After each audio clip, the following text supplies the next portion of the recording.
I'm joined now by Texas State Representative James Talarico. Thanks so much for joining me. Thanks for having me. So you're one of the few Democrats who's been able to lead with Christianity in a way that I think most Democrats, maybe except for like Raphael Warnock, aren't able to do. And I want to talk about that in the context of what national Republicans are trying to do right now. Obviously, House Republicans just advanced a budget blueprint that would seek to cut Medicaid and food stamps. And of course, these are programs that benefit the disabled and the sick and the elderly and children. And so in light of the fact that, again, you're one of the few people who really is able to discuss this from the perspective of Christianity, can you speak on the hypocrisy of today's GOP, where they will use Christianity as a shield, more broadly speaking, but then on the specific issues where they can really kind of put their money where their mouth is and back up their words with actions, they're perfectly content to do things that really stand in stark contrast to the very religion that they hide behind? Yeah, there are so many self-proclaimed Christians serving in Congress. They're supposed to be feeding the hungry, but they're cutting food stamps.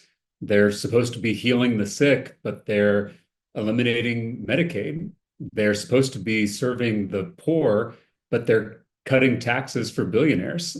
It's because they're not following Jesus, they're worshiping Donald Trump. So this is not just a political problem. This is a theological problem. This is a problem in the church that I'm a part of, the church that I love. And so that's why I try to spend as much time in churches as I spend in town halls or in settings like this, because we have to go to the root of the problem. And that is the heresy of Christian nationalism that is taking over my religion. And so how do you extricate Christian nationalism from Christian? And I know this is like not a problem we're going to figure out in this podcast here. It's obviously a much broader problem, but what do you see as the solution, even if it's a long-term solution? Because I guess the encroachment of Christian nationalism has been there for a long time. It's obviously really pervasive, and it doesn't seem like it's retreating anytime soon. Yeah, this is something I think a lot about and spend a lot of my time working on. First, I think we should take a look in the mirror, and by we, I mean you and I and the people on this show, your listeners. We have ceded religion, we've ceded faith, we've ceded spirituality to the right wing. That started in the late 70s after Jimmy Carter was defeated into Ronald Reagan's presidency. And there was this marriage, this unholy alliance of the far right and Christian nationalists. We didn't necessarily have that term back then, but that's exactly what they were. We called it the religious right. But it is essentially people in power using religion to accumulate wealth and power for themselves. It's really nothing new. We've seen it throughout history. But in its current form, it really started in the late 70s. And that's partially on us as progressives because we allowed that to happen. We ceded the field to our opponents, and it's had disastrous consequences. I bet there are a lot of listeners to your show that love Jesus, that believe in the teachings of Jesus, and yet they have walked away from the church. They've walked away from religion. And they have allowed the other side to have a monopoly on faith. And so we've got to stop doing that. We have to start reclaiming this. So if you have viewers and listeners who consider themselves faithful, whether they're Christian or whether they belong to another tradition, and maybe they haven't been as active, I would encourage them to start showing up at your local church, start to reclaim these institutions and start redirecting them toward their original goal, which was loving our neighbors. And that's something that we can all support. And so that would be my first step, is for us to start fighting back, because nothing is going to change until we do that. As you've been making your case, and I know that you have been making this case really effectively, and you're, again, one of the only people who can speak on this with some authority, because part of having, it does feel like even Democrats have ceded this ground largely to the right, even if I believe from an outsider's perspective that they largely have no basis to really claim Christianity, given what they're trying to do more broadly. But in your efforts to kind of to kind of, make headway here, what have you found is the most effective approach? I mean, I know calling out a lot of the hypocrisy, I feel like oftentimes we're in a post-hypocrisy world, and that even being able to say, like, hiding behind the shield of Christianity while at the same time trying to strip healthcare away from the sick and food away from the hungry, in a normal world, that would be enough to really like break through in terms of what we're trying to do, but we're not really in a normal world anymore. So I guess given the post-hypocritical, post-shame world that we live in, that kind of presents another obstacle. And so have you thought about how to overcome that in politics in 2025, where the same factors that would seem to matter 5, 10, 15 years ago don't really exist today? Well, I think starting to speak about this is the first step, because we've been so silent for so long. And some of the members of our coalition on the progressive side have been hesitant, have been afraid to use religious language or moral language in general to advocate and argue for our positions. That has to stop. Yeah. And it can't just be me and Raphael Warnock. Right. We've got to have a lot more people doing that. And this doesn't, I'm sure you've got folks watching who are not religious. This doesn't have to be limited to people who are formally religious. Most of us are spiritual in some way, especially those of us who are doing political work. We do this for moral reasons. We need to use that moral vocabulary to connect with people, right? I mean, Christianity is the dominant religion in the United States. And so this gives us an opportunity to connect with people who aren't in our coalition and bring them over to our side because we are using their same language. That is a way to connect with people who aren't already with us. So we've got to start doing this, and it's got to be more than just a few people in the Democratic Party. We've all got to start reaching for that moral language and that religious language to be able to connect with people. Because I'll tell you, Brian, there are a lot of Americans, there are a lot of Texans who think that the Democratic Party is hostile to religion. And so we've got to get around that. We've got to dispel that myth. And we've got to start actively reaching out to people of faith and let them know that they have a place in our coalition, that they are welcome in our coalition, because there are people of faith, there are Christians, there are evangelicals who are seeing what Trump's doing and they feel uncomfortable, but they don't feel that they have a place in our coalition. And that's got to change if we're going to turn this thing around. Have you been successful in persuading folks? I mean, again, I know I've repeated this a number of times, but you are one of the only people who is able to actually make a persuasive argument on this front. And so in doing so, in your work, have you been persuasive at kind of giving folks a permission structure to recognize that their only option isn't a Republican Party that yes, espouses Christianity, but really abuses it? That's right. I think the results in my elections speak for themselves. I flipped a Trump district when I got elected to the Texas legislature. It was a district that voted for Donald Trump in 2016. I won it in 2018. And I held on to that district. After redistricting, things got a little messed up around here. But I was able to build a coalition that wasn't just Democrats. It included independents and it included some Republicans. And I did that by using this moral language to build a connection with people. Politics is about addition and not subtraction. And Democrats and progressives in general have forgotten the art of persuasion. We've convinced ourselves that everyone agrees with us. We just got to turn them out to vote, right? I hear this in my state all the time. There's this line that Texas is not a red state; it's a non-voting state, and that may feel comforting, but it is a dangerous way to think as a political party, because it gives us an excuse not to persuade people, not to make the argument and win the argument. This is something that the right wing has been doing successfully since Donald Trump first got elected. They are making the argument constantly in the public square, and they're winning the argument oftentimes. I believe that we have right on our side. I believe that the American people's moral intuitions are aligned with our positions, but we can't take that for granted like we've been doing in the Trump era. We have got to aggressively and clearly and confidently make the argument, win the debate, and be able to bring people over to our side.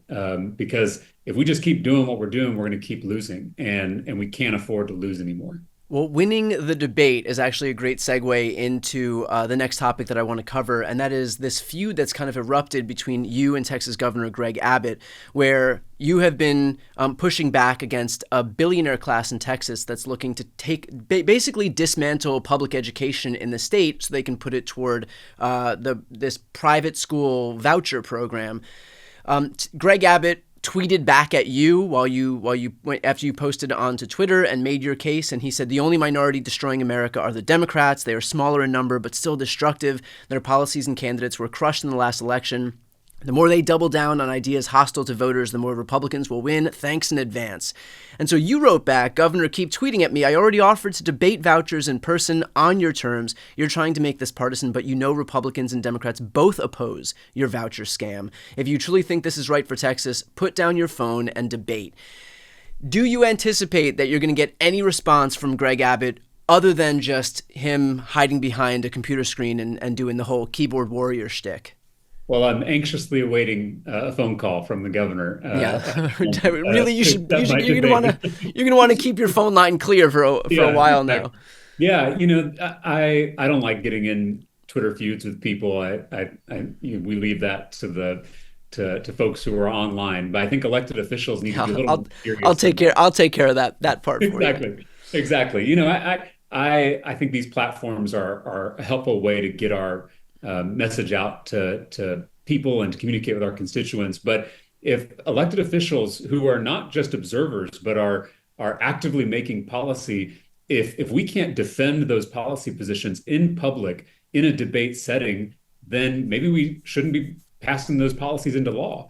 And so, I've made this offer to the governor. It's a serious offer. I've told him that he can pick the time, the place, the format, the moderator. He can stack the room with all his supporters, whatever he wants to do to make him comfortable. I'm all willing. I feel strongly about my position in this debate, and I think it's the right one.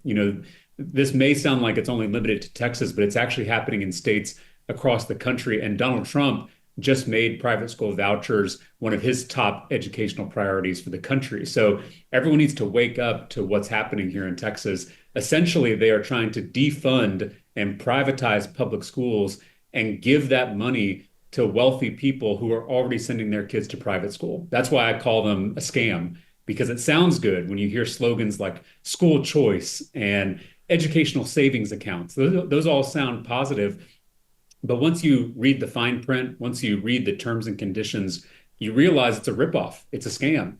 And it is, if it passes in Texas, if it passes across the country, it'll be a historic transfer of wealth from the bottom to the top, stealing from the poor to give to the rich. And so I, as a Christian, can't support this. I, as a former educator, am going to do everything I can to stop this from passing in the next few months. And I hope the rest of the country wakes up to this attack on our public schools and stands up to these billionaires who are trying to hurt our communities all over the nation. Oftentimes, we're in a position where we have the opportunity to fix something, like is the case right now, but we don't take those opportunities because it's not exactly clear what the natural conclusion of all of this stuff is going to be. What would the natural conclusion of this Texas private school voucher program look like 10, 20, 30 years down the line if Greg Abbott and Republicans are successful at doing the thing that they're trying to do right now? We don't even have to consider a hypothetical. We can look at Arizona. They passed a voucher scam just a few years ago, not even a decade ago, and it is already bankrupting their public education budget. I've had so many folks reaching out from Arizona, from Florida, from Indiana, who have already tried these voucher scams, and it's already destroying their public education system. The forces behind these voucher scams, the big billionaires like Betsy DeVos, like Tim Dunn and Ferris Wilks, the billionaire pastors here in Texas, their ultimate goal is to dismantle public education and replace it with private religious schooling for every child in America. They're trying to build a theocracy. Until we are clear-eyed about that, we're not going to summon the energy and the courage to fight back against this effort to destroy public education. This is serious. And a lot of people there's a public school in every neighborhood. A lot of us, like me, grew up in public schools. And so we take it for granted. But we've seen just over the last few years that rights that we took for granted can disappear. And the same is true of public education. It is this idea that every child, regardless of their skin color, regardless of their zip code, is entitled to a free, quality public education. That is a revolutionary idea in human history. And it's not that old. It's only about 100 years old. And it is a very fragile idea. And it can disappear if we don't fight for it. And so I hope that people wake up to what's happening nationally. Elon Musk is going after the Department of Education, and wake up to what's happening in the states, including in the second largest state in the country, here in Texas.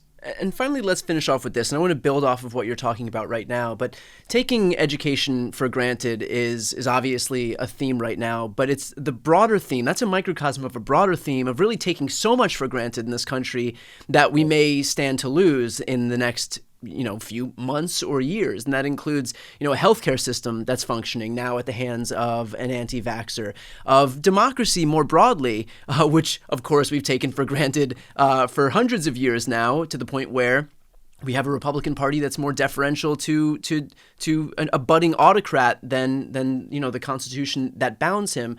And so, what is your reaction to watching a lot of what we have come to expect in this country, really fraying at the fringes here in this moment where Republicans have full control and they're exercising it in a way that we haven't seen before? It's a wake-up call, and the ball is now in our court. We can complain about Donald Trump all we want. We can complain about his administration all we want, but this is on us. We have to fight back if we're going to save this country, if we're going to save states like Texas. And that is entirely within our control. There is I think, a feeling of hopelessness among progressives across the country. And I want to be honest, I'm tempted by hopelessness too. I don't think you can turn on the TV or open your newspaper or scroll social media without starting to feel that hopelessness. Right. But we have to resist it with everything we have. We started this conversation talking about faith. In my faith tradition, Jesus says, "Blessed are those who weep," which is a strange thing to say, right? Why would someone who weeps be blessed? But I think he's trying to say that sometimes you can see the world most clearly through your tears, meaning that it's something that awakens a reality that we weren't in touch with before. So I know people are feeling depressed. I know people are feeling down. They're starting to feel hopeless. But that is a sign that your heart still works, that you still are a human being. And that's not nothing. That is something to build off of. And so I want people to embrace this time in the political wilderness, because you can learn a lot out in the wilderness. And that's when new ideas and new leaders and new movements come forward. And so I guess my message to you and to your viewers is we've got to get in the game. And if we're going to save this country, it's got to start with us. And so the time for licking our wounds is over, and it's time to get in the fight. James, as always, beautifully put. I mean, like, left speechless, basically. So I appreciate the words of optimism and the inspiration. I know the audience does too, and appreciate you taking the time today. Thank you, Brian.